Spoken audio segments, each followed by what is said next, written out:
Hey, so I messed up when I was recording the audio for this video, so it's all just going to be coming from my camera. It doesn't sound great, but this video is a lot of fun, so I'm going to use it anyway. I just wanted to let you know that I'm sorry. I'm very embarrassed about the audio quality, and it won't be like that next time. Anyway, to the video. Flamio everyone, and welcome back to another video. My name is Zay, and today we're going to be taking a look at my favorite fantasy world, Avatar.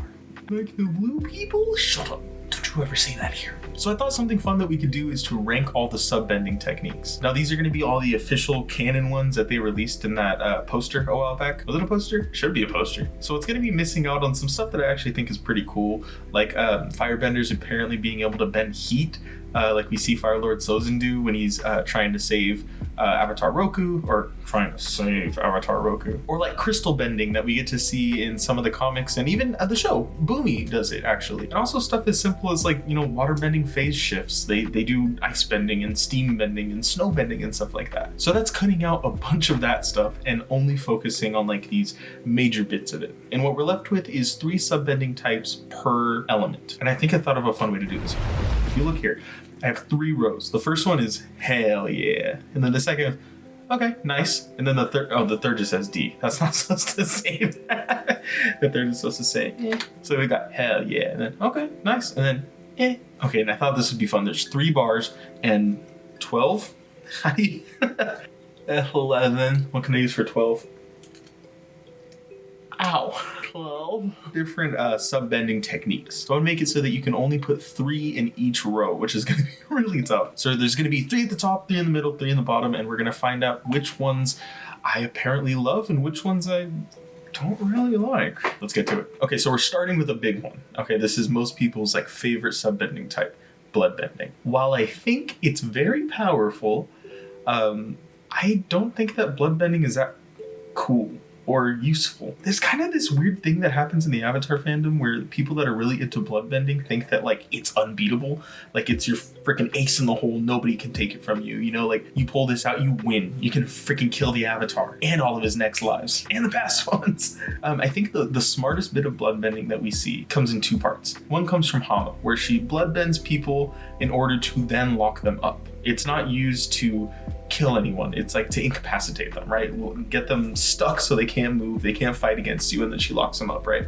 The second is Yakone, who uses it and freaking runs. When he's on trial for his crimes and Sokka realizes that he's a psychic bloodbender, he just takes out the courtroom and leaves. Now, if he had a better escape route planned, Aang would have never caught him and he never would have taken his bending, right? But he did. And later on in that scene proves why I think personally bloodbending isn't that cool. Most of the time that bloodbending is shown on this show, the person being the person being bloodbent eventually breaks out of it. Well, you might be thinking of when Aang breaks out of it later on in that scene, and you know, Zay, that's because he's the Avatar. Sure, he went into the Avatar state, used a bunch of power. That's fair.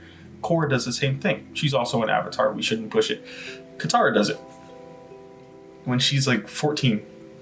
Okay, well, she is one of the most talented, if not the most talented waterbenders of the time. Yeah, I'll give you that. She's great. Mako does it. Mako's just a dude, you know? Like, he doesn't have the Avatar state. He's not the most powerful firebender in the world. And he escapes it with one of the most powerful bloodbenders in the world. So to me, bloodbending isn't this be-all, end-all thing. It's just a really, really good move, right? For now, I'm just going to put in, okay, nice. And we'll figure it out later. All right, so next up, we have lava bending. Now, lava bending, I absolutely love. I think lava bending is so cool. I remember when it was revealed that lava benders were earthbenders.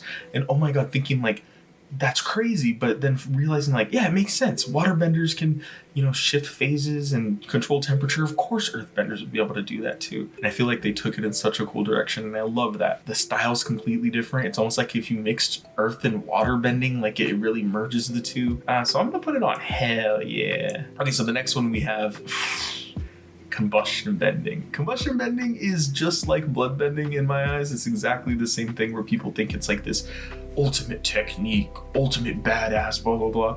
But where blood bending to me seems to fail, combustion bending kind of does it for me. It kind of does. Combustion bending is just cool. Like, I want to know more about where the tattoo comes from, or the fact that it feels like they really figured out not a different way to bend the element, but a completely different way of going about bending, if that makes sense. It's like psychic bloodbending. Psychic bloodbending is way scarier than regular bloodbending, at least in my eyes, because it's not like, oh, I'm changing the way that I move this thing around. It's like I'm using a part of my chi path that people don't normally use. Let me explain my reasoning behind that. So the Airbender's master arrows, they follow the path of chi throughout the body, right?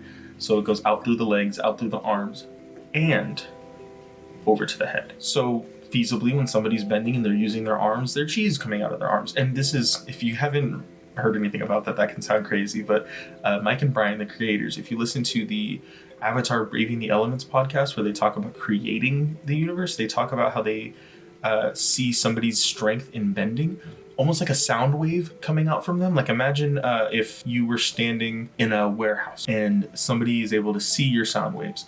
The louder you scream, the louder you're able to scream, the further out those waves would go, right? If you're quiet, they only go, they're really soft and they don't go all the way or whatever. But if you're really loud, it'll, blast everywhere. They essentially say that that's what's going on when people bend. And that's why it's impressive when people can bend big objects or far away objects. Or in Avatar Kyoshi's case, big, far away objects. Yeah, that scene in her first novel where she's lifting pillars of basalt, however you say it, out of the ocean, like 300 feet down or whatever, and miles miles offshore. That's why that's so impressive. So I think the thing about these psychic forms being combustion bending and psychic blood bending that I think is really cool is that they're choosing to use the part of their chi path that goes to the head. In firebending, the only other time I can think about that happening is Uncle Iroh's dragon breath technique. And that I think is so cool. I think it's so cool to have it be that you're actually manipulating your chi in a different way. It's not just like, I got this rock and I moved it a different way than someone. Instead, it's I am bending in a way that you don't bend. And that's pretty cool. That feels like a specialized technique. Now, where does it go? Hell yeah, nice, For now, I'm going to say, okay, nice. All right, the next up we have flight. Man, I want to like flight. I really do. I think it looks cool. I think it feels cool. When Zahir was revealed standing over the clouds, I remember watching that with my friend Sydney and audibly being like, what? Oh, that was great. The airbenders can kind of already do it. We can you see how much I identify with the airbenders?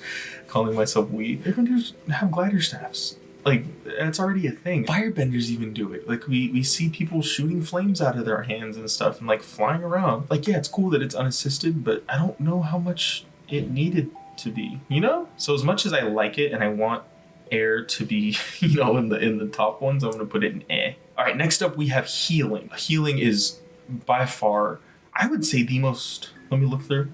Yeah, I would say the most useful sub-bending technique. I mean, thinking like if you were going around with, a party of different benders around the world or whatever, you would want a healer. It's just like in any RPG, you want the healer there with you. And I think the extent to which it can heal is great. I think it's really cool, really useful. And again, it comes down to chi paths. There's like a whole spiritual side of it too. It's not just function. So I think I'm going to put that in hell yeah. All right, the next one we have metal. Damn. Is metal going to be the third hell yeah? Metal bending is just cool. One of the things that I really love about metal bending is that it answers a question that I have in the real world. What about the elements that we consider to be like the foundational elements in the real world?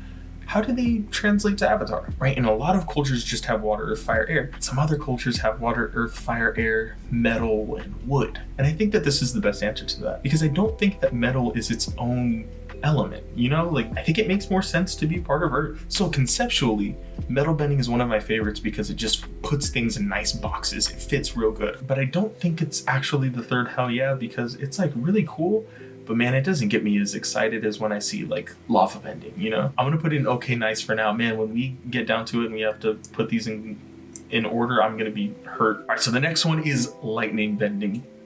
Ugh, lightning bending is so cool, dude. Oh man, no. Lightning bending is great. I'm gonna read the description really quick of how Uncle Iroh describes lightning bending. Lightning is a pure expression of fire bending without aggression. It is not fueled by rage or emotion the way other fire bending is. Okay, so this I think is one of the reasons that I really love lightning bending. There's like this discourse going around on Avatar, fandoms online about whether or not Azula should be able to lightning bend. And people are saying like she's crazy. She shouldn't, she's not separating emotion from it.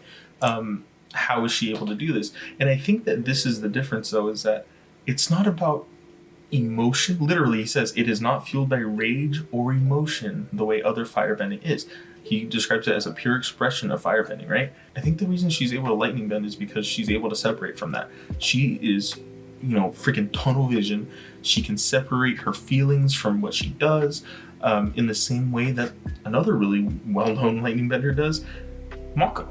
He is like literally described as being like cool under fire, I think these people that are level-headed and can separate their emotions from what they're doing are the people that can lightning bend. And I think that requirement is what makes this subbending technique so cool. I like that it's not just whether or not you learn it, or whether or not, like metal benders, they say that like there are a portion of the population that's born able to do it.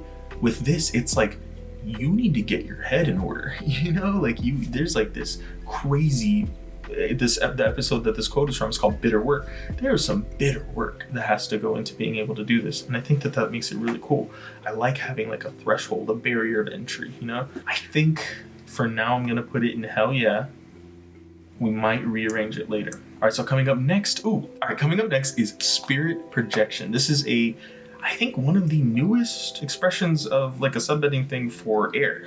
This came out in Korra, and when it came out, I loved it. I think it totally made sense, and it answered something really important. What would a subbending element be for air? Now guys, let me put you in my shoes, okay? I've loved Avatar since I was a kid, but there was a long time before Korra came out, and all we could do was speculate. And I remember being on forums and people trying to figure out what airbenders would be able to use as like a sub-element, and I hated them.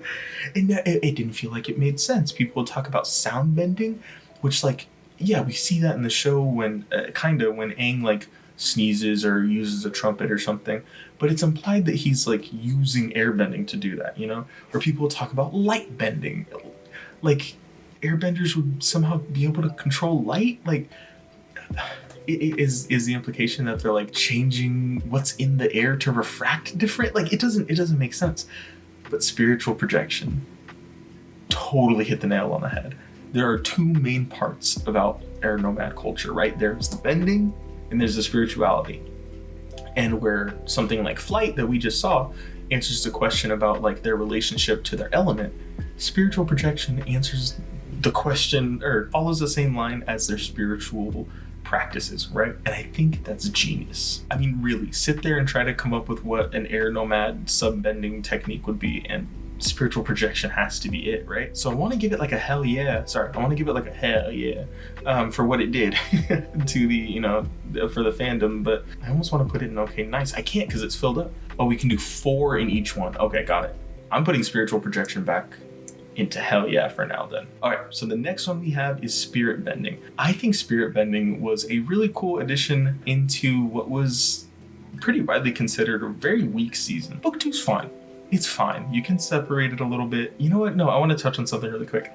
Book 2 of Korra is like the sequel trilogy of Star Wars. Controversial. Not a lot of people like it, but you can definitely enjoy it if you watch it with the intention of doing so. My way of explaining away some of the more outlandish storylines in both properties is that we're dealing with people that are on the extreme side of, the goings on in the world. With Star Wars, it was like we're dealing with, this insanely powerful force-wielding family, wanted and known criminals, literal leaders of like an anti-government rebellion, a literal princess, and the emperor of the galaxy. You know what I mean? Like, things are going to get crazy. Like, plots are going to be weird when you get to that extreme. It's almost like, the spending habits of the rich are going to be crazier than the spending habits of the poor because they have more to use, you know? The same thing with book 2. The Avatar, we're talking about literally dealing with 2 separate worlds that she has to go between and fight battles between and learn the history of. Like, of course, when a villain taps into that, it's going to be a little much. Like, yeah, Unavatu, it's a little strange. I'll get behind it. But like, it's literally like the embodiment of order and chaos. Like, it's going to be weird, you know? But that said, it introduced spirit bending, and I think spirit bending is really cool. It feels natural coming from the water tribe because it feels like an extension of healing, you know? It's glowing waters that heal something, you know? But where normal healing can heal the body, it seems like spirit healing can heal the spirit. I think that makes sense, and I think that it thematically is very poignant, you know? I'm gonna put spirit bending at though, because it doesn't really get me excited, even though I think it's pretty cool, you know? On to the next one, then we have redirection. Lightning redirection is awesome. Lightning redirection, I think, is this perfect example of Avatar Iroh. Man, that would have been sick. Of Uncle Iroh's theory about, and the White Lotus's theory about what makes a bender truly great. Or a person truly great even. And it's taking on all these different ideas, philosophies, influences, all these things from different ways of life. I think it stands as like that perfect example because it's firebending using waterbending philosophies and movements. I hit the mic. Sorry if that sounded weird. But I think that's awesome. What it stands for, the philosophical side of it, would be a hell yeah. I think that's great. If I'm rating it though, I'm gonna put it in, no, you know what? I think when somebody redirects lightning, it's more impressive than when they generate it. Okay, I'm going to switch redirection in lightning. That is an interesting progression. All right, 2 more. Next one is sandbending. Sandbending, I'm gonna be real, that my first reaction was like I almost said it out loud. Sandbending's cool. It leads to a completely different style of movements and philosophy. Like Toph talks about, she can't even see, you know, in the desert. Like, these people are dealing with a completely different medium, really. It's like being an oil painter and then somebody handing you pastels, you know? You can probably do it because you're an artist, but you're not going to be as good as when you use your main medium, you know? But personally, it just doesn't excite me. It's fine, you know? I think the most excited I get with it is when Toph makes her little miniature bossing set. That's pretty cool. And now we have the last, oh my god, I don't even want to talk about this one. Temperature regulation for airbenders. He did us dirty, man. Like, I know that obviously this isn't the complete finite list of all, you know, forms of bending an element, right? Like, there's some stuff missing that firebenders do and waterbenders, and, you know, like plant bending isn't even on here, you know? Like, I get that, but man, oh man, like I told you, I used to sit around on those forums trying to come up with what, you know, airbending would look like as a subtype, but temperature regulation is just so lame, dude. You know, like, this should be like an inherent feat, you know? Like, this should just be something that you're able to do. In the Kyoshi novels, it's talked about how firebenders just kind of run hot. Like, their skin's usually warmer than most people, and you can kind of feel it around you. Like, that should be what the temperature regulation is. Like, oh yeah, air nomads, if they control their breath, they can control their temperature. That's cool. Zuko learns how to do that. That's not even a subtype that's specific to air. That'd be like if Zuko just started bloodbending. You know what I mean? Like, yeah. You know what it is? I have a better simile. There's this bending technique known as mist/dust stepping that's talked about in the Kyoshi novels. Essentially what it is imagine a waterbender needing to run into the air. Like, they need to get from here to here, and there's just a wall here, right? Instead of, you know, making a wall of ice and climbing up it, they make a little disc of ice for their foot to go on, and then they make a disc here and step on it, like Miss Marvel. There it is, like Miss Marvel. How she steps on all her little things. And the thing is, that's not a subbending technique because it can be translated through like every different form. There's dust stepping, there's mist stepping. Rangi is able to like put jets of fire out to do it. I guarantee you an airbender can do this because we saw the airbenders riding on little clouds in Wan's backstory. Like, temperature regulation is lame. Yeah, so guess what? In addition to the audio messing up, my camera apparently stopped recording right there. So I don't know why that happened, but we're gonna try to roll with it. I put temperature regulation in the bottom row because I don't really like it that much, as you heard. And that wraps up my rankings. If you want to do this ranking yourself, I will leave the link to it in the description below. Make sure to tell me if you do. I think this is a lot of fun and I would love to hear your thoughts on it. Keep an eye out for this upcoming game night because we're going to be playing something really cool. I found a pro bending game where you get to make your character, make your team, and like put in your stats and all that, and then you can go around and actually play tournaments. So that's going to be coming up on Wednesday. Make sure to subscribe so that you don't miss it. With that said, hopefully I'm done with these technological challenges. This was incredibly frustrating. If you enjoyed the video, make sure to click like below, and like I said, subscribe while you're down there. If you haven't already, we have a great little family here and you would look great in it. See you guys soon with that pro bending video, but until then, go do some good stuff. Later.